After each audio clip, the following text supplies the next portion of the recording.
Cuando hablamos de sostenibilidad, muchas veces nos quedamos en la etiqueta o en el nombre nada más y olvidamos que sostenibilidad es una construcción permanente. Acerca de algunos de estos elementos que se necesitan para esa construcción conversaremos hoy en Azul y Verde.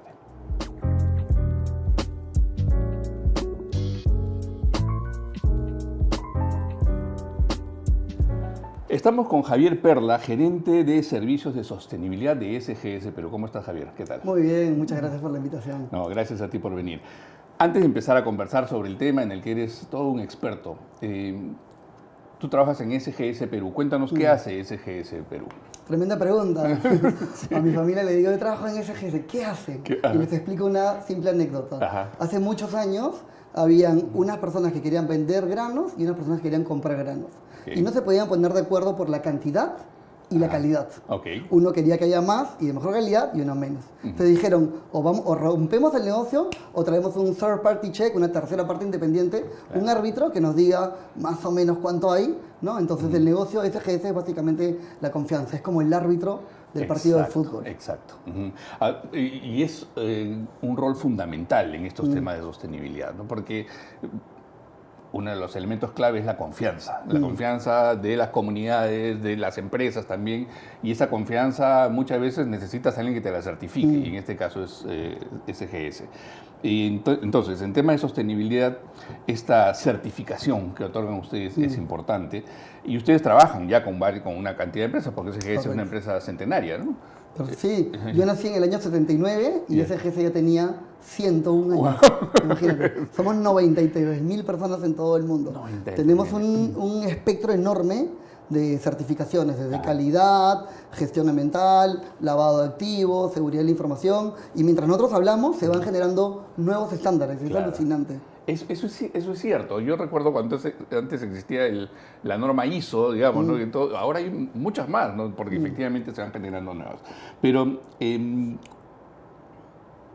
a ver, es importante esto de la certificación, porque en temas de sostenibilidad tenemos que ser conscientes de que estamos haciendo las cosas bien a lo largo de todo el proceso. De las empresas con las que ustedes están trabajando, ¿cómo ves el panorama? ¿Cómo estamos evolucionando? ¿Cuál es la situación del Perú en estos temas de sostenibilidad? Yo creo que a nivel global hay una tendencia clara y marcada. La ciencia es clara, no hay duda. El que no está preocupado es el que no cree en la ciencia, así de serio es. Entonces, el planeta tiene una cantidad de recursos, ¿no? Que no son infinitos y nosotros los aprovechamos. Entonces hay un balance simple, y así cuando dicto clase en la universidad así lo explico, hay un balance entre lo que usamos, ¿no? Y lo que el mundo puede generar. Si nosotros usamos menos, hay un superávit, ¿cierto? No tienes que ser economista para eso. Y si usamos más, hay un déficit.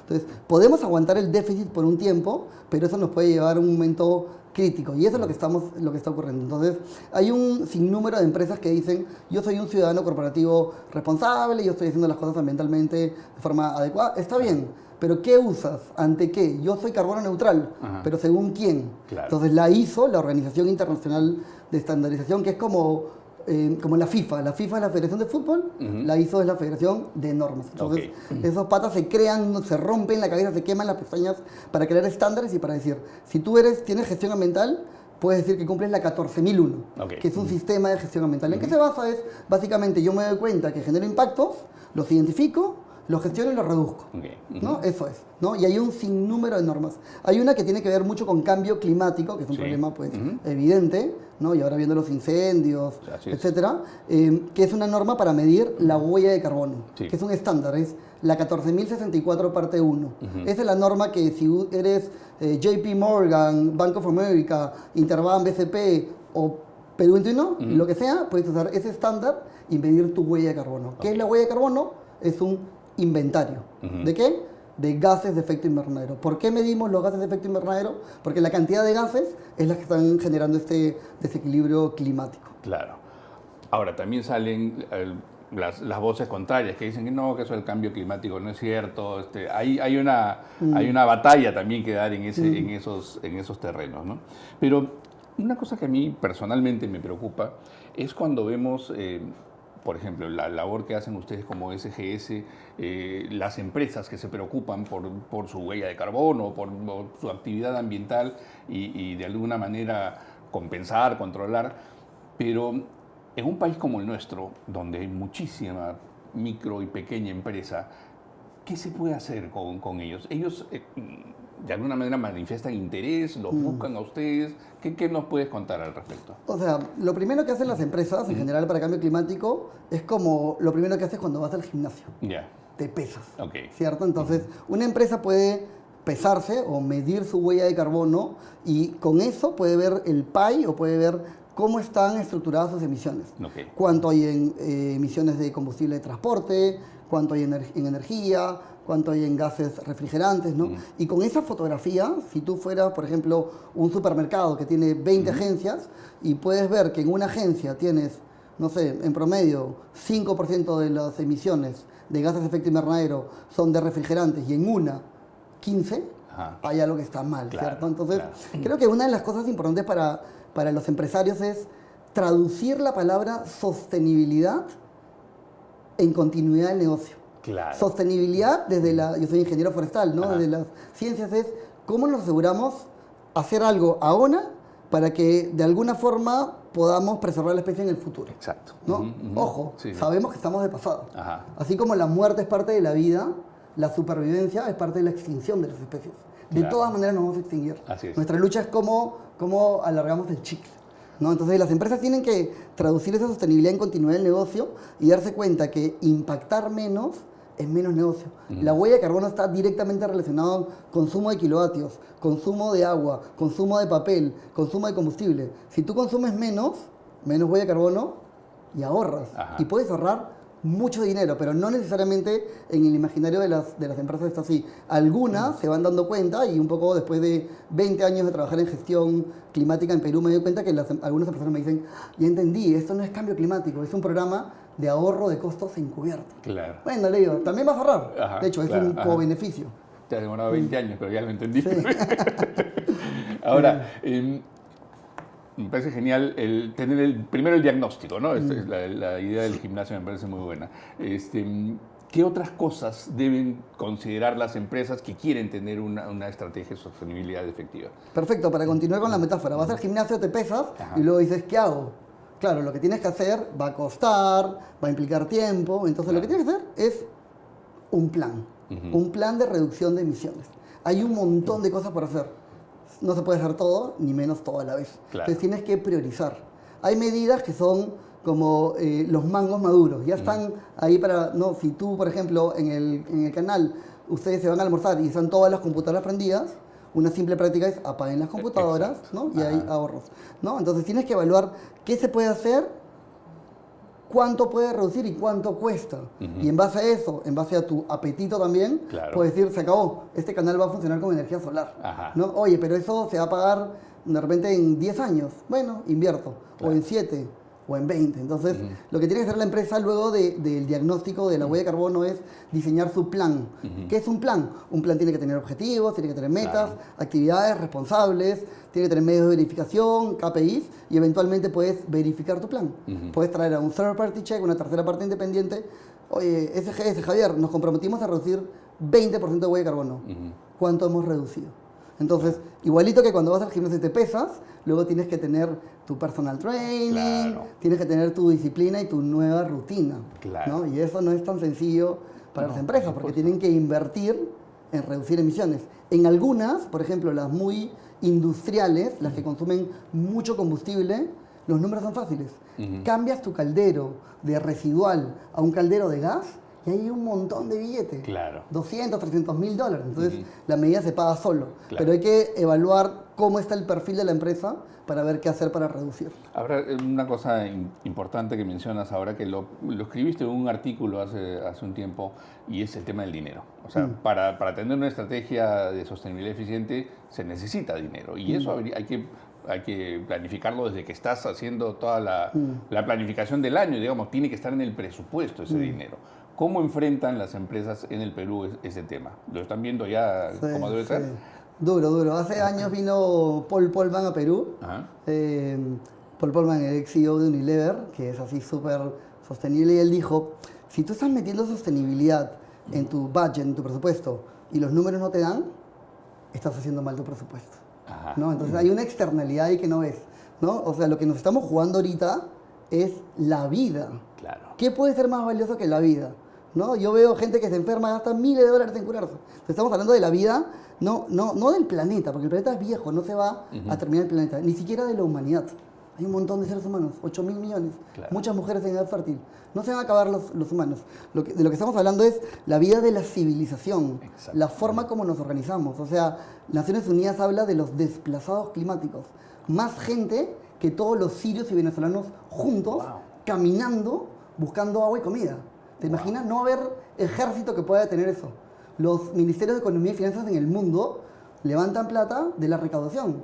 Están preocupados. ¿Cómo van a recaudar? Entonces, creo que las empresas tienen que incluir en su presupuesto y tienen que hacer bien sus números y tienen que darse cuenta que hay unas condiciones nuevas de mercado. Por ejemplo, hay países que tienen carbon tax, impuestos al carbono. Así es. Y hay países donde no hay, pero van a haber pronto. Claro. ¿No? En América Latina veíamos eso como, esos son noruegos, pero tenemos ya en México, tenemos en Chile, tenemos en Colombia y en Perú se está discutiendo. Es una forma de corregir un impuesto al carbono. En esos términos el mundo se ha achicado. Lo que antes eran, eso, como tú dices, eso lo hacían los países nórdicos, pero no, ahora eso se está difundiendo mucho más en el mundo. Nueva legislación, exacto, ¿no? Nuevas condiciones de mercado.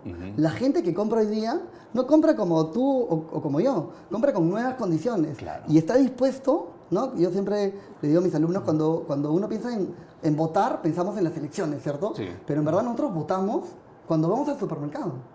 Nosotros votamos por el detergente que compramos, las zapatillas, nosotros votamos por el banco o por la empresa de seguros. Claro. Y la forma como evidenciamos el voto es pagando. Claro. Entonces hay una demanda, ¿no? Que ciertamente en Perú no es tan madura como en otros países, pero sí hay una generación que va a comprar y va a premiar a las empresas que lo hagan bien. Exacto. Las personas que trabajan en una empresa sostenible son más felices, tienen un sentido de propósito y hay menos rotación. Claro. Entonces te das cuenta, tiene que ver con hay préstamos verdes, tiene que ver con finanzas, con legislación, con recursos humanos, con marketing, con talento. Cuando yo evalúo la empresa, así como cómo sería su business plan, digo, sostenibilidad está en todos lados. Claro. ¿No? En la visión del CEO está en todos lados. Y es un poco motivo de orgullo para el trabajador, como el orgullo es verde, como totalmente, se podría decir, ¿no?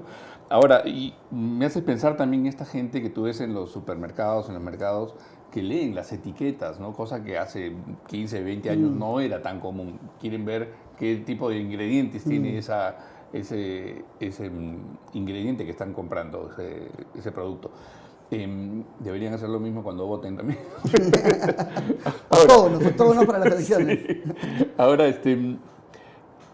nos decías cuáles son los pasos que tiene que dar una empresa que va a desarrollar su estrategia de sostenibilidad. ¿Y cuáles son aquellas cosas que una empresa que ya tiene una estrategia en marcha, ya está haciendo, tiene todo bien armado, todo su plan, pero que tienes que ir revisando todos los años? ¿Cuáles son esas cosas que de todas maneras tienes que chequear si estás avanzando o no? O sea, los sistemas de gestión tienen un principio que de los japoneses llaman el Kaizen, ¿no? Que es como la mejora continua. Entonces, tienes que revisitar las cosas que considerabas que estaban bien, ¿no? Porque todo cambia. La tecnología solar ha bajado 7 veces en 10 años. Entonces, los planes de negocios que corrías para hacer tus paneles solares no te daban los números hace unos años, ahora sí. Claro. Y no van a bajar 7 veces más en 10 años, porque hay una curva, ¿no? Claro. Pero hay otra tecnología maremotriz, tecnología eólica. Entonces, creo que es importante que las empresas que se meten a esto se den cuenta que es como llegar al horizonte.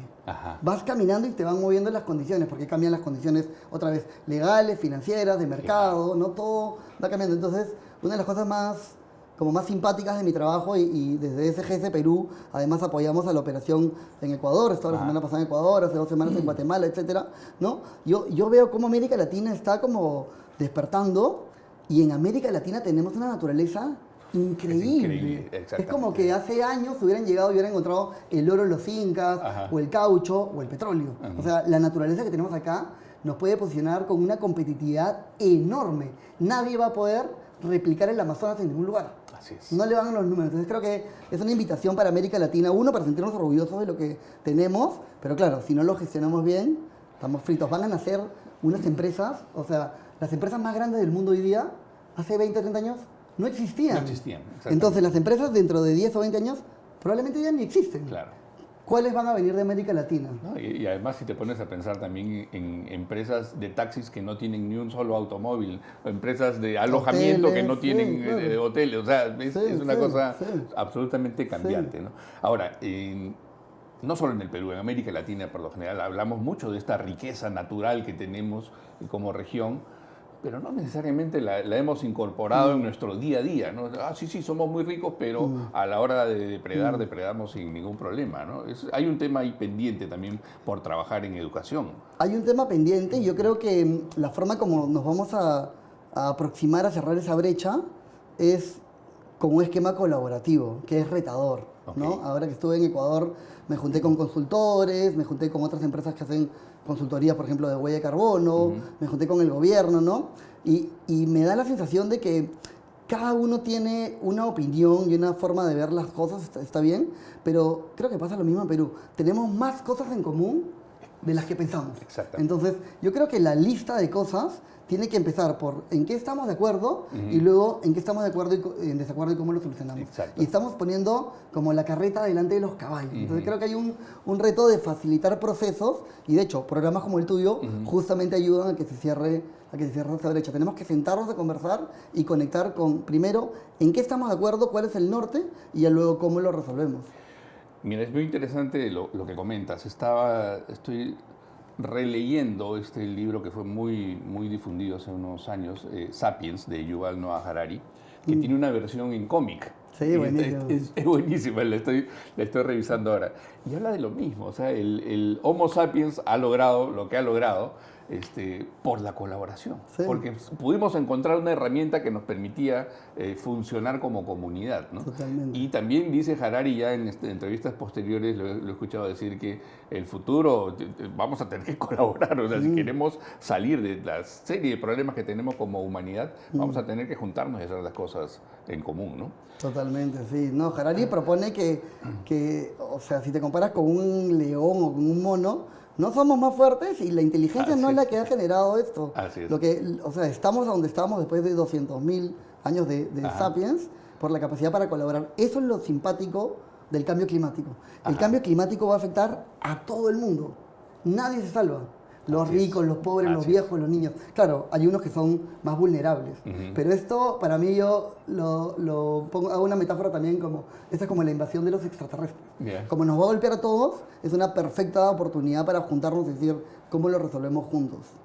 Hablando de juntarse y de grupos, en el 2023 la revista Forbes hizo un listado de las mentes sostenibles en el Perú y te consideran, fuiste una de estas mentes sostenibles. Cuéntanos un poco sobre esa idea de juntar gente, qué han hecho, qué ideas tienen para desarrollar. O sea, lo primero cuando me hicieron esta invitación, yo dije, wow, en Forbes ahí salen pues los 10 más millonarios de Estados Unidos. Lo dije, voy a estar ahí yo, qué alucinante. Pero lo primero que conecté es, qué bueno que los medios de comunicación están reconociendo la labor que la gente que trabaja en sostenibilidad hace. O sea, ese es un primer hallazgo. Esto ya es noticia, pensé yo. Claro. Qué bueno, es una buena noticia, ¿no?